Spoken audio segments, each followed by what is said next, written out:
Jenny, good afternoon, everyone. My name is Barry Wood. I'm the Assessment Division Director for the DLGF, and welcome you to the first webinar of the year, certainly not the last. And the title or the content of this webinar came from suggestions that we had received from people wanting to know, hey, what is the role of the assessor? Maybe they are the current elected assessor and they're like, what do I do? Maybe they're a deputy and considering running for an assessor. Maybe it's just a taxpayer or an other individual who's interested in the role of the assessor. So we'll try and address all the subjects, all the things that the assessor does. If you do have any suggestions for future webinars, although we pretty much have 2024 pretty well planned out, if you do have any suggestions, please let me know or Jenny know in terms of what you would like to see presented in a future webinar. So before we get going, I do have to give this disclaimer that this is an informative presentation only and does not take the place of Indiana law.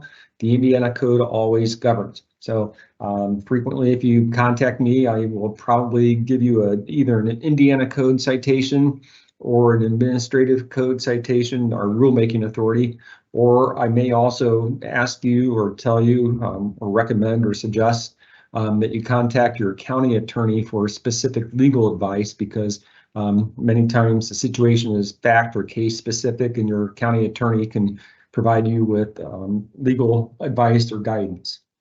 So today we're going to talk about the role of the assessor, dealing with other offices, resources, and questions. So as far as the role of the assessor, start off with the assessor is the only non-constitutional office in the courthouse. So you have, say, like the auditor or the treasurer, prosecutors, things like that.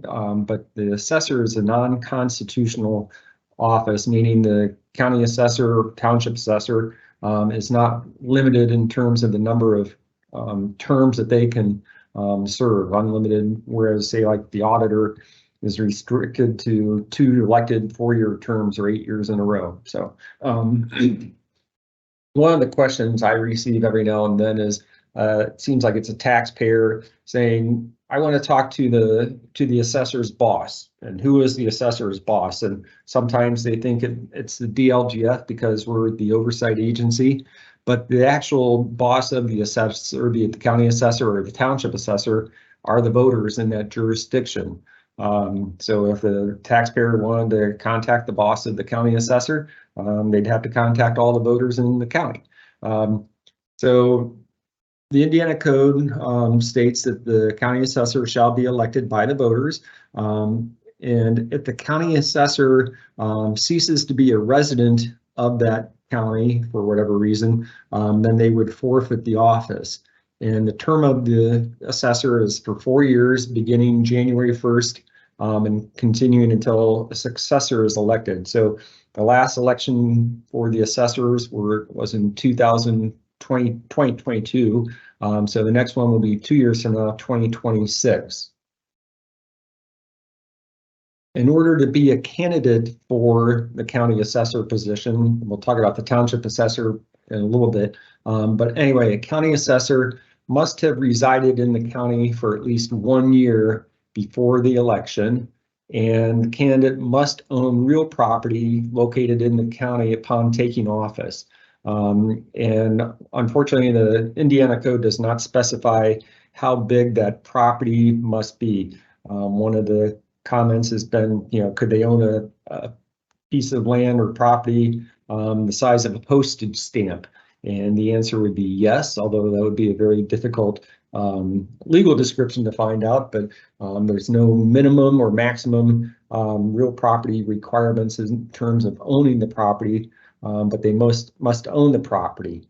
A question came up this morning in the webinar in regard to an assessor and what happens if the assessor satisfies the requirement for living in the county a year before the election and they own the property upon taking office, but sometime during the course of that 4-year term, they sell their property. And what happens then? Does that person, are they disqualified? Or what if there's a time lapse between when they own the property and when they sold it and when they buy a new property. That would be a local control issue. But I suspect if somebody were to own property, say you own a house and you're planning on moving to another house, you probably would have a pretty good idea as far as what what property you're going to purchase. But unfortunately, the Indiana code does not address that situation per se. It just states the candidate must own real property located in the county upon taking office. In order to run for office, or actually to take office, an individual must have, if they've never held the office of county assessor, they must have at least their level 2 certification through our office before taking office. So conceivably, a person who has never held the office of county assessor decides to run, and prior to the general election in November, they did not get their level 2. Could they take office by January 1st? As long as they could get their level 2 in that 6 to 8 week time frame prior to the election, it would be possible. We would certainly recommend that if a person was considering running for county assessor, that they get their level 2 before putting their name on the ballot, but it is not a requirement. The only requirement is that the individual attain their level 2 and have it when they take office on January 1st. If an individual has held the office of county assessor either currently or say 8 years ago and decided to get back into the arena, the assessment arena, they must have attained a level 3 assessor's appraiser certification through our office upon taking office. And so a question this morning was, in essence, how long does a person have to get, what time frame is involved in terms of getting their level 3 designation? So if I were elected as county assessor in 2022 and I had my level 2 by January 1st, 2023, when I took office, I, in essence, would have 4 years to get my level 3. And the reason I say 4 years is because I would have met that criteria for holding the office of county assessor, and I would have to have my level 3 certification upon taking office in, say, January 1st, 2027. So basically, level 2, if you've never held the office, level 3, if you've held the office, are the requirements for the certification. One question that also comes up, especially around election time, is who polices this? Who governs or who stipulates that, hey, this person does or does not have their level 2 or their level 3? And there's a couple of different things. One is on our website, we do have a list. We keep it as current as possible. The most recent list was January 3rd, but we have a list statewide of all those individuals who have their level 2, level 1, level 2, and or level 3. But in terms of the challenge to a person's residency or owning property, or whether or not they have their level 2 or level 3, that would be handled at the local level.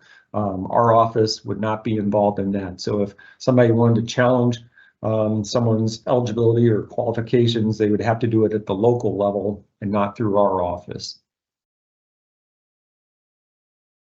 Mentioned that if the assessing, the elected assessor ceases to be a resident of the county, and that they forfeit the office, and talked about the 4-year term until, you can see, begins January 1st after the election, and it continues until a successor is elected and qualified. The assessor shall keep an office in a building provided at the county seat by the county executive being the county commissioners.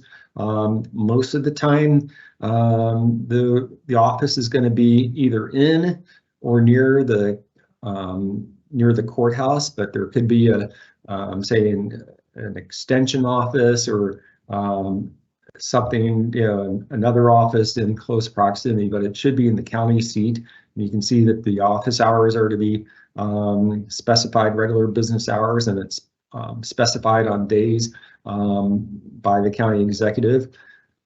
In 2008, the legislature did give the opportunity or the option for the county assessor to establish satellite offices in the county. I do know there are a couple of counties that do have more than one office, but that's totally optional, not a requirement.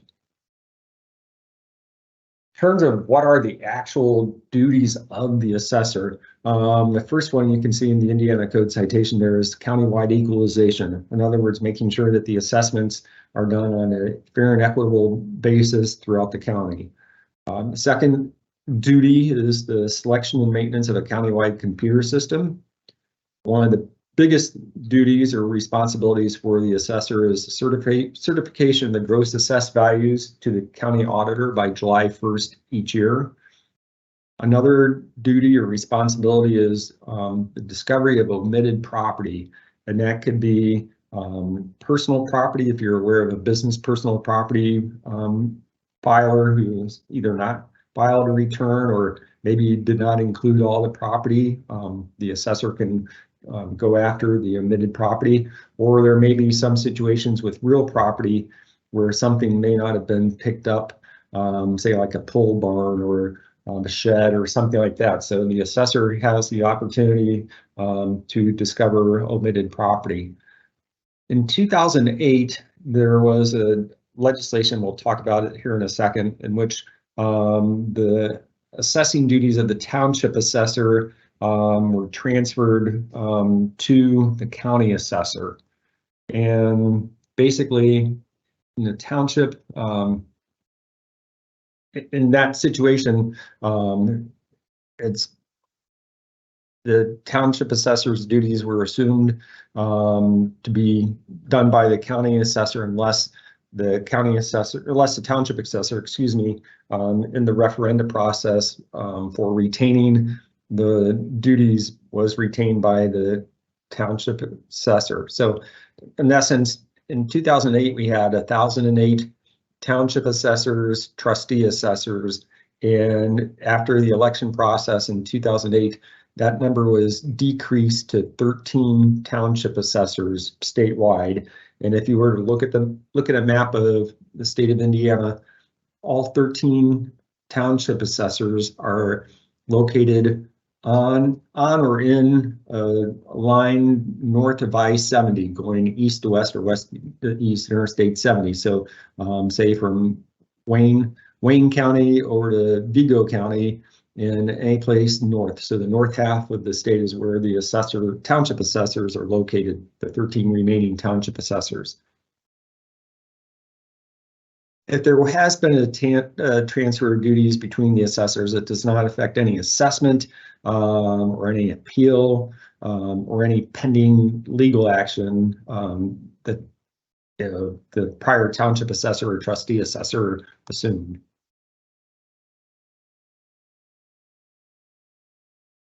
If the individual elected to the office of township assessor now, switch gears a little bit, has not attained their level required, be it a level 2, we'll talk about this in a minute, level 2 for those that had never held the office, or level 3 that for those that had held the office of township assessor previously. Those duties are then transferred or sent over to the county assessor. And once that township assessor attains their certification, say they're level 2 or level 3 certification, then the assessing duties would transfer back to the new township assessor from the county assessor.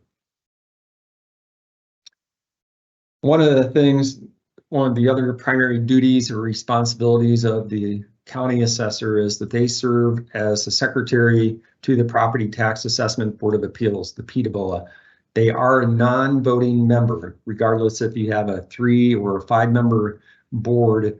The county assessor is a non-voting member, and I've heard rumors that maybe a county assessor is is a voting member of their PTABOA, and that is not the case. The county assessor is a non-voting member of their PTABOA. It does not prevent county assessor from serving on the PWA of a nearby county, a next door county or another county. They could do that, but they cannot serve as a voting member on their own PWA. As you can see, they shall keep full and accurate minutes of the proceedings of the board. So if you're an elected county assessor, please make sure that you do not serve as a voting member on your PWA. For those counties that do have a township assessor, the Indiana Code states that the county assessor shall, not a may provision, but they shall have at least one meeting of the township assessors and advising them of various aspects of their duties and also trying to ensure uniformity in assessment procedures. In some situations, maybe the township assessor and the county assessor's office are located right next to each other in the courthouse, but at a bare minimum, the county assessor shall have at least one meeting with the township assessor. It doesn't specify when that meeting is. Perhaps it is in this time frame, early January, just starting off the new year, but could be held in July for all I know. So at least one meeting should be held or shall be held between the county assessor and the township assessor. So I mentioned township assessors and the change back in 2008 in terms of when the legislature passed legislation to, in essence, do away with the trustee assessor position, township trustee assessor position, and then also the township assessor position. You can see some of the population and parcel count requirements in terms of which townships would have been eligible for retaining their duties. And as I mentioned, back in 2008, there were 43 township assessors that were eligible for this election to have their duties retained, and of those 43, 13 township assessors still remain.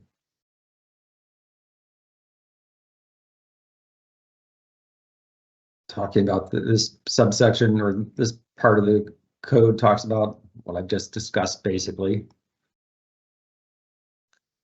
Much like the county assessor, the township assessor's term is for 4 years, and much like the county assessor, if the elected township assessor ceases to be a resident of the township, then the assessor forfeits that office. So if a person moves outside of their township, their jurisdiction, even if it's just across the township line, if they're no longer a resident of that township, then they would forfeit their office. Much like I mentioned the 4-year term, its term begins January 1st after the election and continuing until a successor is elected and qualified. Like the county assessor, the same premise holds true for the township assessor, and that they have, if they've never held the office of township assessor, they have to have their level 2 upon taking office. And if they've held the office of township assessor, even if it may have been 4, 8, 10, 12 years, however long ago, they would have to have their level 3 assessor certification by the time they took office on January 1st.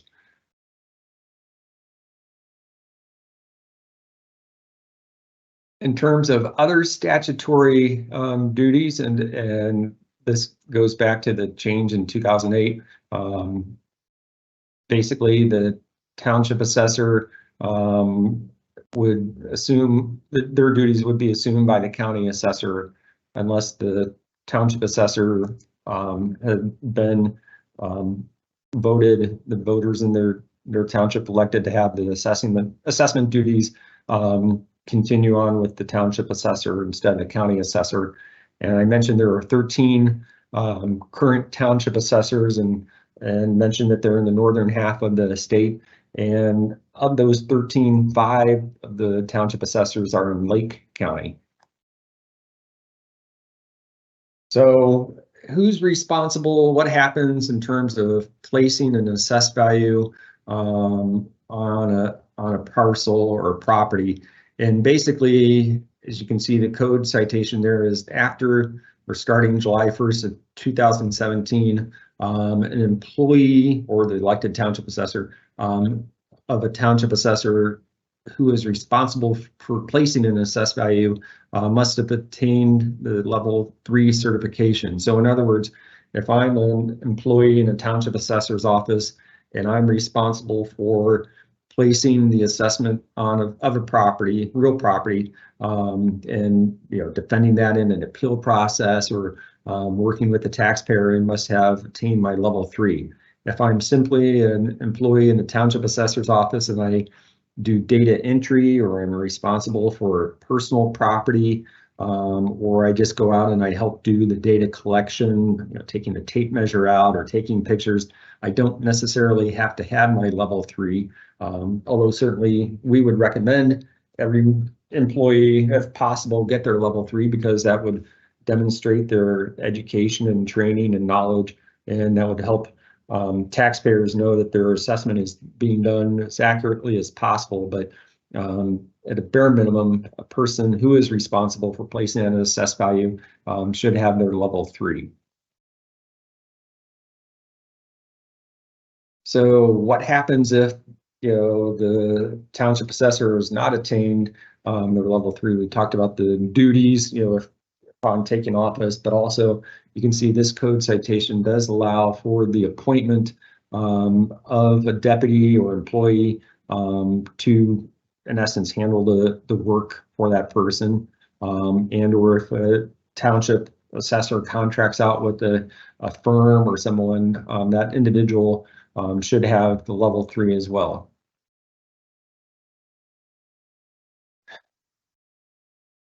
You may not know of this, but there are some criminal penalties and infractions that could be levied against an assessor, and either an elected assessor or an employee of the assessor's office. And you can see first is a person who knowingly and intentionally falsifies the value of a transferred real property, or omits or falsifies any information required to be provided in the sales disclosure form, commits a level 5 felony, not a misdemeanor, a level 5 felony. So pretty serious charge if that is proven. Also, a public official could be an elected official or an employee who knowingly and intentionally accepts a sales disclosure that falsifies the value of the property, or omits or falsifies any other information in regard to the sales disclosure form, they commit a Class A infraction. So I'm not an attorney, but my understanding is a Class A infraction obviously is not as severe as a level 5 felony. In terms of this legislation that was changed back in 2022, effective for January 1st, 2023, an officer of state or local government, so it could be the DLGF, a state government, who recklessly violates or fails to perform a duty imposed upon him or her under, you can see those various code citations, and that's all part of Indiana Code 6-1.1 is all part of the property tax assessment process. But if they, as you can see, if they recklessly violate or fail to perform a duty under those code citations, they commit a Class A misdemeanor. And in addition, the officer, not the office, but the officer or the individual is liable for damages sustained by a person as a result of their violation. So there could be monetary damages sustained and paid to the person who is aggrieved by the action or inaction of the official.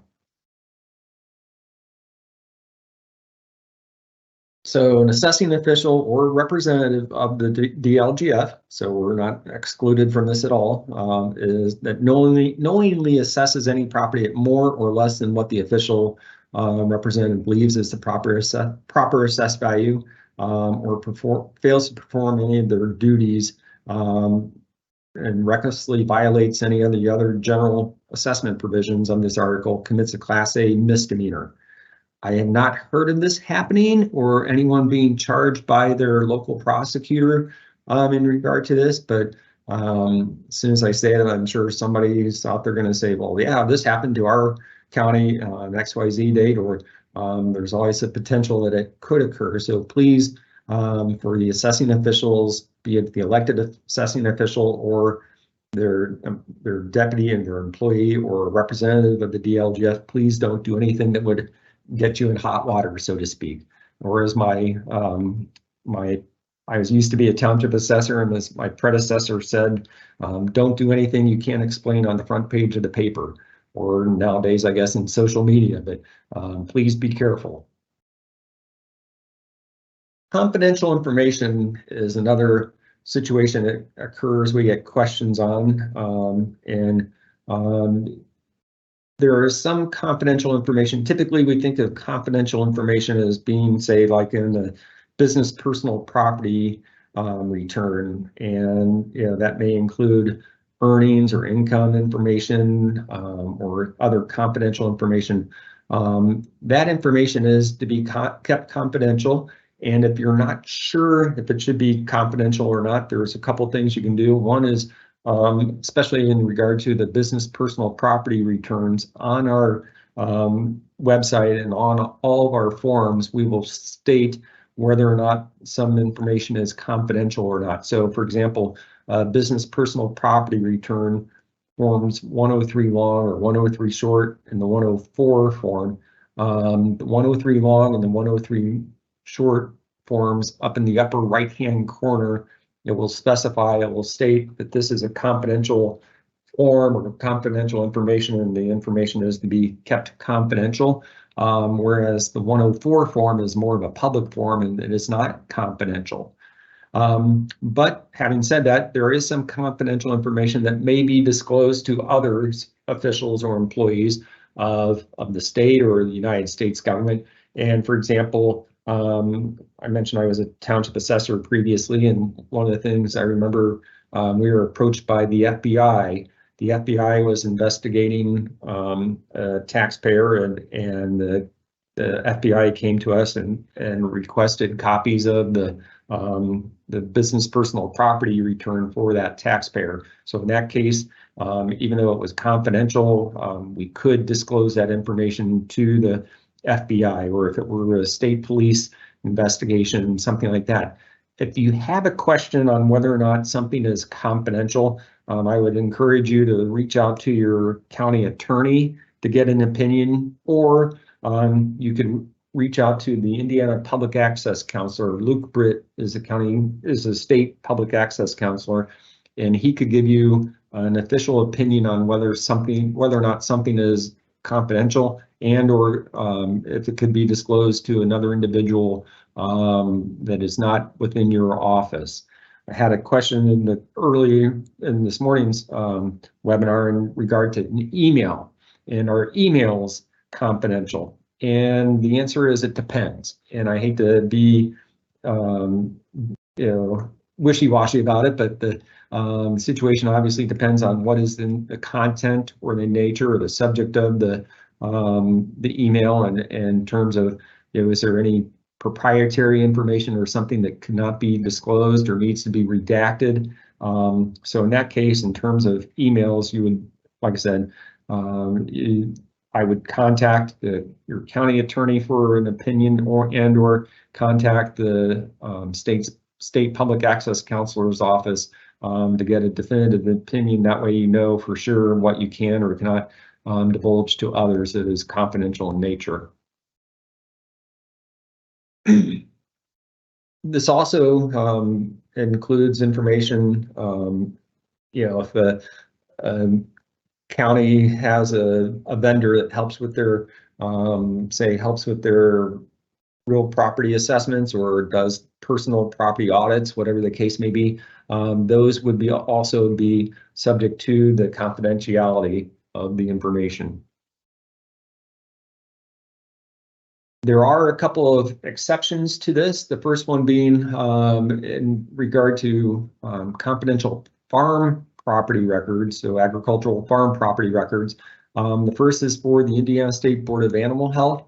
If there was something, say there was some sort of virus or something where they had to look at the discovery of a disease or something, that the State Board of Animal Health could have access to, say, the Form 102 farmer's return. Also, the Department of Agricultural Statistics at Purdue, in terms of the what Purdue does